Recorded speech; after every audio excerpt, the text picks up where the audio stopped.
Hello, I'm Helen Stewart. I'm Head of Probate at Thomson Snell Passmore. Probate is the word used to describe the process in dealing with the legal and financial affairs of a person who has died. The first step is to ascertain whether there's a will or whether the person has died without a will, therefore dying intestate. The next step will be to value the estate assets and also work out whether the deceased made any lifetime gifts in the 7 years before they died. It will then be necessary to complete the probate papers, which includes an inheritance tax account and a statement of truth, which has to be signed by the executors. The probate papers are then submitted and a grant of representation is issued. If the estate is taxable, though, it will be necessary to pay the inheritance tax before you can get the grant. Once you have obtained the grant of representation, the executors will be able to collect in the estate assets and dispose of property interests and stocks and shares.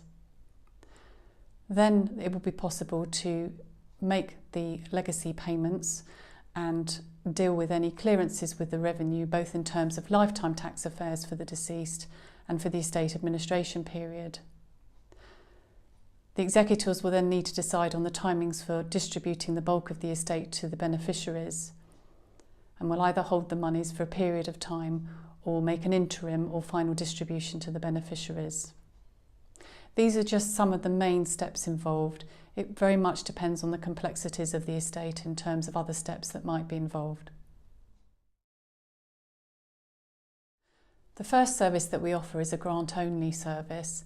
This is where the client completes a probate questionnaire, sends it back to us with all the information. We then complete the inheritance tax account and statement of truth.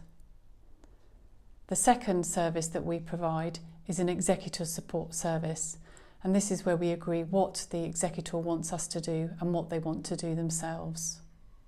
The final service that we offer is a full estate administration service, and this is where we do everything, although we do accept that families like to be involved, and therefore we will always work with the family if they do want to deal with certain aspects themselves.